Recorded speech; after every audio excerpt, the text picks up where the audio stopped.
আপনি কি Amazon PPC চালাচ্ছেন কিন্তু বুঝতে পারছেন না কোন কিওয়ার্ডে কি পরিমাণ বিড দিবেন?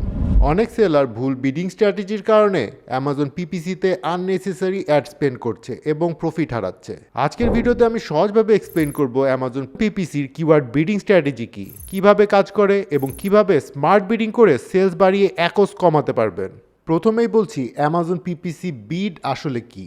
বিড মানে হলো আপনি অ্যামাজনকে প্রতি ক্লিকের জন্য কত টাকা দিতে রাজি আছেন। মানে যদি আপনার কিওয়ার্ডের বিড $1 হয় তাহলে অ্যামাজন ম্যাক্সিমাম $1 আপনাকে চার্জ করবে আপনার প্রোডাক্টে ক্লিক আসার জন্য।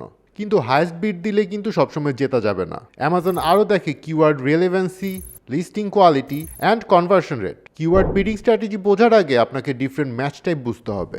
ম্যাচ টাইপ মূলত 3 ধরনের: broad match, phrase match and exact match. Broad ম্যাচের জন্য অ্যামাজন রিলেটেড সার্চেও অ্যাড দেখায়, কিওয়ার্ড ডিসকভারির জন্য এটা বেশি ইউজফুল। ফ্রেজ ম্যাচে সার্চ টার্মে আপনার ফ্রেজ থাকতে হবে, আর এক্ষেত্রে টার্গেটিং মোর কন্ট্রোলড। আর exact match very close search term target করে। এটা হচ্ছে সবচেয়ে high converting match type. Smart bidding strategy: first, high converting কিওয়ার্ডের জন্য হায়ার বিড। যেসব কিওয়ার্ড থেকে ভালো সেলস আসছে সেগুলোর বিড বাড়ান, কারণ এগুলো আপনার জন্য প্রফিটেবল ট্রাফিক আনছে। সেকেন্ড, লো কনভার্টিং কিওয়ার্ডের জন্য লোয়ার বিড। যেসব কিওয়ার্ড ক্লিকস আনছে কিন্তু কনভার্সন কম সেগুলোর জন্য বিড কমান, এতে আপনার ওয়েস্টেড স্পেন্ড কমবে। থার্ড, নো সেলস কিওয়ার্ডের জন্য পজ অর নেগেটিভ। যদি কোনো কিওয়ার্ড অনেক বেশি ক্লিক আনার পরও সেল না আনে তাহলে সেটা পজ করতে হবে অথবা নেগেটিভ কিওয়ার্ডে অ্যাড করতে হবে। ফোর্থ, ডিফারেন্ট ম্যাচ টাইপের জন্য ডিফারেন্ট বিট। সেম বিট সব জায়গায় ব্যবহার করবেন না।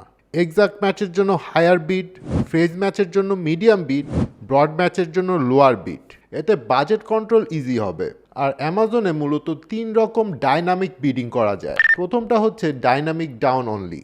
লো কনভার্সনের চান্স থাকলে অ্যামাজন অটোমেটিক্যালি বিট কমিয়ে দেয়, তাই মোস্ট অফ দ্য সেলারের জন্য এটা সেফেস্ট অপশন। সেকেন্ডটা হচ্ছে dynamic up and down. High কনভার্সনের চান্স থাকলে অ্যামাজন কিন্তু বিট বাড়াতে পারে, তাই অ্যাগ্রেসিভ স্কেলিংয়ের জন্য এটা ইউজফুল। থার্ড হচ্ছে ফিক্সড বিট। এক্ষেত্রে অ্যামাজন বিট চেঞ্জ করে না, পুরো কন্ট্রোলটাই সেলারের কাছে থাকে।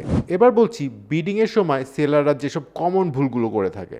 এর মধ্যে আছে সব কিওয়ার্ডে সেম বিড রাখা, হাই অ্যাকোস কিওয়ার্ড কন্টিনিউ করা, সার্চ টার্ম রিপোর্ট না দেখা এবং ব্রড ম্যাচে খুব হাই বিড দেওয়া। এই ভুলগুলোর ফলে দ্রুত বাজেট শেষ হয়ে যায়, অ্যাকোস বেড়ে যায় এবং প্রফিট খুবই কমে যায়।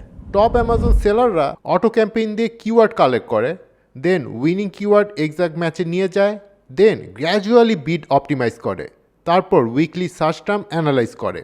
এই কনসিস্টেন্ট অপটিমাইজেশনই প্রফিটেবল পিপিসির সিক্রেট। তাই অ্যামাজন পিপিসিতে সাকসেস শুধু অ্যাড রান করার উপরই ডিপেন্ড করে না, স্মার্ট কিওয়ার্ড বিডিং স্ট্র্যাটেজি এক্ষেত্রে হিউজ রোল প্লে করে। সঠিক বিড অপটিমাইজেশন করলে আপনি better ranking, lower ACoS and higher profit সব কিছুই অ্যাচিভ করতে পারবেন। ভিডিওটি হেল্পফুল হলে আমাদেরকে কমেন্টে জানান। দেখা হবে নেক্সট ভিডিওতে। Thanks for watching.